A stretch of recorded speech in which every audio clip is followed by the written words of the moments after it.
इस तरह के वीडियो, फोटो और इससे जुड़ी खबरें पिछले कुछ दिनों से आप खूब सुन, देख और पढ़ रहे होंगे। आपको क्या लगता है, हिमाचल और दिल्ली पुलिस में आखिर क्यों ठनी? क्या है इसके पीछे की वजह और क्या है इसकी असली कहानी? इसी तरह के कई सवाल मेरे मन में भी घूम रहे थे। इसलिए पड़ताल करने के बाद आपको पूरी असली कहानी बताने के लिए ये वीडियो बनाने बैठा हूं। नमस्कार, मैं हूं आलोक वर्मा और आज बात हिमाचल और दिल्ली पुलिस के लड़ाई की, बहसा-बहसी की, सरेआम सरेराह। सबसे पहले तो इस वीडियो को बनाने की जरूरत क्यों पड़ी मुझे, मैं यह बताना चाहता हूं आपको। लंबे समय से पुलिस को कवर करने की वजह से मैं जिस दिन से यह सब हो रहा था उसी दिन से मेरे दिल में, मेरे मन में सवाल घुमड़ रहे थे। उसी दिन से घुमड़ते उमड़ते सवालों का जवाब पाने के लिए भी मैं इधर उधर भटक रहा था, लोगों से बात कर रहा था। क्योंकि बड़ी बात यह थी, किसी लोकतांत्रिक देश में दो पुलिस का सरेराह सरेआम भिड़ जाना किसी भी नजरिए से सही तो नहीं माना जा सकता। पॉलिटिकल वजह चाहे जो हो, लेकिन इसे सही नहीं कहा जा सकता किसी भी दृष्टि से।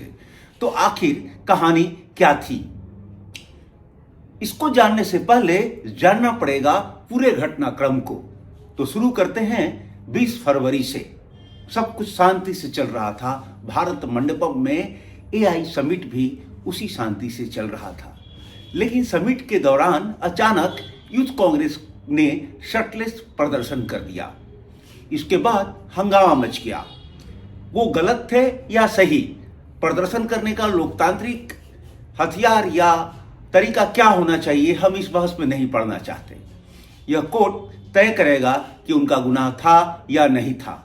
लेकिन प्रदर्शन करने से पहले और प्रदर्शन करने के बाद ये पूरे सिस्टम को और प्रदर्शनकारियों को भी मालूम था कि इस पर दिल्ली पुलिस या कोई भी जहां पे ये समिट हो रहा होता वहां की पुलिस एफआईआर जरूर दर्ज करेगी। दिल्ली पुलिस ने भी ऐसा ही किया, एफआईआर दर्ज की और जांच से पुलिस को ये पता लगा कि प्रदर्शन के लिए किसी एक राज्य से लोग नहीं आए थे, बल्कि विभिन्न राज्यों से लोगों को बुलाया गया था। लोग आए थे। हिमाचल प्रदेश और हिमाचल सदन प्रदर्शन की योजनाओं का ठिकाना था। व्हाट्सएप ग्रुप बनाए गए थे और टी शर्ट छपवाने में भी कुछ लोग शामिल थे। इन सब की जांच के बाद पुलिस ने जिन आरोपियों को अपने लिस्ट में नाम दिया, उसमें से ज्यादातर आरोपी प्रदर्शन के बाद हिमाचल प्रदेश चले गए थे। लिहाजा इन आरोपियों को अपनी गिरफ्त में लेने के लिए पुलिस की कई टीमों को हिमाचल भेजा गया। इन्हीं में से एक टीम थी दिल्ली पुलिस की स्पेशल सेल की टीम, जिसका नेतृत्व एसीपी राहुल विक्रम के हाथ में था। उनके हाथ में नेतृत्व था। यह टीम हिमाचल पहुंची। काफी मशक्कत और काफी तकनीकी जांच के बाद भी उन लोगों का पता हालांकि फिलहाल नहीं चल रहा था। और मैं आपको इसके आगे की कहानी बताऊं, इसके पहले ये बता दूं कि जिन लोगों को स्पेशल सेल की टीम पकड़ने गई थी, जिन आरोपियों को पकड़ने गई थी, उसमें प्रदर्शन के लिए बनने वाले व्हाट्सएप ग्रुप के एडमिन सौरभ के अलावा अरबाज और निगम भंडारी और सिद्धार्थ नाम के शख्स थे। पुलिस को हालांकि टेक्निकल जांच आदि के बाद एक ठिकाना इनका हिमाचल में पता लग गया। एक रिसोर्ट में होने की सूचना पुलिस को तकनीकी जांचों से पता चल गई। यह रिसोर्ट था रोहड़ू में, जहां से 25 तारीख की सुबह 5 बजे दिल्ली पुलिस की इस टीम ने 3 आरोपियों को चांसल कैंप रिसोर्ट जो था, सुबह 5 बजे वहां से इनको अपनी हिरासत में लिया। इसके अलावा वहां पहुंचने वाले जो इनका माध्यम था, जो कार थी, थार कार, उसको उसमें लिया और होटल का सीसीटीवी फुटेज भी अपने कब्जे में ले लिया दिल्ली पुलिस ने। उसके बाद दिल्ली पुलिस वहां से निकल पड़ी। लेकिन सुबह 10 बजे ही शिमला और धर्मपुर में हिमाचल पुलिस की टीम ने स्पेशल सेल की टीम को रोक दिया। बहस होने के बाद दोनों राज्यों की टीम करीब दोपहर 3 बजे शिमला जिला अदालत पहुंच गई, जहां पर स्थानीय पुलिस ने एक शिकायत दी कि हिरासत अवैध है, जबकि दिल्ली पुलिस इस अदालत में पहुंची थी ट्रांजिट रिमांड के लिए। चाहे वजह जो रही हो, लेकिन उस समय अदालत में दिल्ली पुलिस की ट्रांजिट रिमांड की एप्लीकेशन पर कोई फैसला नहीं दिया गया और दूसरे दिन की सुनवाई के लिए रख लिया गया। अगर उसी समय ट्रांजिट रिमांड हो जाता तो शायद इतना ज़्यादा बहस नहीं होता। फिर भी हिमाचल पुलिस, ये तो साफ है कि हिमाचल पुलिस दिल्ली पुलिस के साथ अदालत पहुंची थी। शाम 7 बजे दिल्ली पुलिस फिर इन आरोपियों को लेकर कोर्ट से निकली और दिल्ली की ओर रवाना हुई, क्योंकि उनका मानना था कि उनके पास वक्त था और 24 घंटे के अंदर उन्हें दिल्ली की अदालत में आरोपियों को पेश करना था। जो बीएनएस के भारतीय न्याय संहिता है उसके तहत जो उन लोगों को छूट मिलती है, उसके तहत अगर 24 घंटे के अंदर यहाँ पेश कर सकते थे। लेकिन सोधी बैरियर पर हिमाचल पुलिस ने फिर शाम लगभग 7:50 बजे दिल्ली पुलिस को रोक लिया और बताया गया कि दिल्ली पुलिस की टीम के खिलाफ एफआईआर दर्ज है और दिल्ली पुलिस की टीम को तफ्तीश के लिए रुकना पड़ेगा। यहीं का वीडियो आप बहुत ज्यादा देख रहे हैं, जहां बहुत जमकर तीखी बहस हुई और मामला बहुत गर्म, जो पैरामीटर था, तापमान था, वो काफी दोनों तरफ से काफी ऊपर चला गया था। दिल्ली पुलिस के खिलाफ दर्ज एफआईआर को लेकर एक मुद्दा हुआ। सवाल बड़ा ये था कि जब दिन भर दिल्ली पुलिस हिमाचल पुलिस के साथ ही थी, शिमला जिला अदालत में भी दोनों साथ साथ पहुंचे थे, तो अपहरण का मामला रात में कैसे दर्ज हुआ और क्यों दर्ज हुआ, जबकि लोकल पुलिस को ये मालूम था कि आने वाली टीम पुलिस की है और यह कोई अवैध टीम नहीं है। फिलहाल रात 9-10 बजे एफआईआर दर्ज की गई थी, ऐसा बताया जा रहा है। हालांकि रात को ही एफआईआर, इतना तो तय है। देर रात दिल्ली पुलिस दोबारा शिमला लौटी। दीनदयाल उपाध्याय अस्पताल में आरोपियों का मेडिकल कराना था, लेकिन दीनदयाल उपाध्याय अस्पताल के सीएमओ, ऐसा बताया जा रहा है कि वो थे, लेकिन जब दिल्ली पुलिस आरोपियों को लेकर पहुंची तो वो कहीं जा चुके थे। काफी मशक्कत और काफी कोशिशों के बाद दिल्ली पुलिस की टीम को रात को करीब 1:30 बजे दिल्ली पुलिस को कोर्ट से ट्रांजिट रिमांड मिला और आखिरकार आरोपियों को लेकर वह दिल्ली पहुंची। ये था वो घटनाक्रम जो 20 फरवरी के बाद 25 फरवरी या यूं कहिए 26 फरवरी की सुबह तक घटित हुआ था, जिसके बीच में एआई समिट से भी बड़ा हंगामा हो गया था हिमाचल और दिल्ली पुलिस की तीखी बहस को लेकर।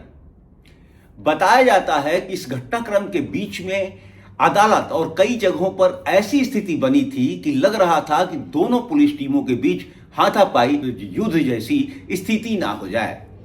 सोचिए, अगर ऐसा थोड़ी सी भी कोई ऐसी हिंसक घटना हो जाती दोनों पुलिस टीमों के बीच तो क्या होता। बताया जाता है कि भारतीय न्याय संहिता की धाराएं किसी पुलिस को, अगर वह बिना वारंट के किसी दूसरे राज्य में किसी आरोपी को पकड़ने जा रही है, तो बीएनएस यह छूट देता है कि वह आरोपी की गिरफ्तारी के बाद 24 घंटे के अंदर संबंधित अदालत, जो उसके अपने राज्य में भी हो सकता है, आरोपियों को पेश करेगी। इस हिसाब से दिल्ली पुलिस का अगर सही माना जाए दावों को, तो वह आरोपियों को गिरफ्तार करके दिल्ली में पहुंचने वाली थी। लेकिन हिमाचल पुलिस के साथ हुई तकरार और देर रात तक चले इस ड्रामेबाजी और गर्मा गर्म बहस ने ऐसा नहीं होने दिया। फिलहाल यह बात दिगर है कि दोनों के बीच बहस हुई और आखिरकार दिल्ली पुलिस को ट्रांजिट रिमांड मिल गया, लेकिन दोनों पुलिस के बीच इस तरह की गर्मा गर्म बहस बहुत ही चिंता की बात है। इससे एक्सपर्ट्स काफी चिंता कर रहे हैं। रात को हिमाचल पुलिस को भी पता लग गया था कि अगर देर रात दो पुलिस के बीच मारपीट की स्थिति बनी तो देश में क्या हो रहा है, इस पर ज्यादा सोचने की जरूरत नहीं है, ज्यादा मंथन करने की जरूरत नहीं होगी, बल्कि बड़े सहज ढंग से अंदाजा लगा सकते हैं आप कि जब इस तरह दो स्टेट की पुलिस छोटे से मुद्दे पर इतना गर्मा गर्म बहस कर सकती है, तो आने वाले समय में क्या हो सकता है।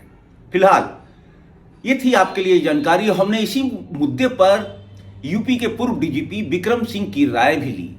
सुनिए उनकी राय। दिनांक 20 फरवरी नई दिल्ली भारत मंडपम में एआई समिट चल रही थी और इसी दौरान यूथ कांग्रेस के कुछ कार्यकर्ता वहां पर प्रवेश करते हैं और कमीज आदि उतार करके एक अत्यंत आपत्तिजनक प्रदर्शन करते हैं, जिसको लेकर के दिल्ली पुलिस ने विभिन्न धाराओं में भारतीय न्याय संहिता के अंतर्गत अपराध पंजीकृत किया। इसके उपरांत दिल्ली पुलिस की एक टीम इनमें से कुछ आरोपियों की गिरफ्तारी के लिए हिमाचल प्रदेश गई और वहां जाकर के गिरफ्तारी संपादित करने के साथ साथ डीवीआर आदि भी रिसोर्ट से बरामद किए, जिसके बारे में दिल्ली पुलिस का कहना है कि उन्होंने वांछित लिखा पढ़ी कर ली। इसी दौरान हिमाचल प्रदेश की पुलिस ने इन अधिकारियों कर्मचारियों को निरुद्ध किया और 20 घंटे तक उनको रोके रखा। एक अपराध भी पंजीकृत इनके खिलाफ किया गया। पूरे प्रकरण में अगर कानूनी दृष्टिकोण से देखें तो दिल्ली पुलिस को जब हिमाचल गई थी तो धारा 186 नागरिक सुरक्षा संहिता उसके अंतर्गत इनको जहां गए थे संबंधित थाने को या तो गिरफ्तारी के पहले या गिरफ्तारी के उपरांत सूचित करना चाहिए था। अगर नहीं किया तो ये दिल्ली पुलिस की एक त्रुटि थी। अगर ये कहा जाए कि दिल्ली पुलिस ने एक सावधानी बरती कि अगर पहले बता देते तो सूचना बाहर आ जाती और यह गिरफ्तारी संभव न हो पाती, जिस बात में तार्किक बल है। लेकिन गिरफ्तारी के बाद सूचना देने के तमाम तौर तरीके हैं, वह दे देना चाहिए था। यह त्रुटि नंबर 1 दिल्ली पुलिस की तरफ से है। लेकिन इसको त्रुटि कहूंगा, कोई ऐसी भयानक, कोई ऐसा उनके द्वारा अपकृत नहीं किया गया कि उनके विरुद्ध अपराध पंजीकृत किया जाए, उनको निरुद्ध किया जाए, विशेषकर उन परिस्थितियों में जबकि दिल्ली पुलिस का नेतृत्व एक एसीपी रैंक के अधिकारी कर रहे थे। पूरे देश में पुलिस इसलिए है कि वो अपराध और अपराधियों पर वांछित नियंत्रण करे। लेकिन अगर पारस्परिक समन्वय दो प्रांतों की पुलिस का इतना निकृष्ट है कि एक दूसरे के ऊपर अविश्वास, अपराध पंजीकृत करना, उनको निरुद्ध करना, यह स्थिति अत्यंत ही आपत्तिजनक और निंदनीय है। और यहां तक कहा किसी ने और किसी वरिष्ठ स्तर से कि हिमाचल भवन दिल्ली में दिल्ली पुलिस बिना अनुमति के प्रवेश कर जाती है। यह स्पष्ट होना चाहिए कि हिमाचल भवन या कोई भी भवन पूरे विनम्रता के साथ न वो दूतावास है, न हाई कमीशन है, न ही वो सांसद है कि वहां पर जाने के पहले अनुमति या कोई प्रोटोकॉल हो। जहां कहीं अपराधी होगा वहां पर दिल्ली पुलिस नियमानुसार जाने के लिए स्वतंत्र है और ऑटोनोमस है। लेकिन इस प्रकरण में जो गतिविधियां हुई, ये होना चाहिए था कि जब वरिष्ठ स्तर के ऊपर वरिष्ठ अधिकारियों के द्वारा इसका समाधान तत्काल हो जाना चाहिए था। 20 घंटे दिल्ली पुलिस के अधिकारियों कर्मचारियों को निरुद्ध करना, उनके ऊपर अपराध पंजीकृत करना, इसका कोई औचित्य नहीं है। मेरा यही परामर्श होगा कि राजनीतिक व्यक्ति राजनीति करें, पुलिसकर्मी अधिकारी केवल संविधान के अनुसार अपने कार्रवाई को संपादित करें। आरोपी किसी भी राजनीतिक दल का क्यों न हो, नियमानुसार कार्रवाई करना पुलिस का कर्तव्य और धर्म है।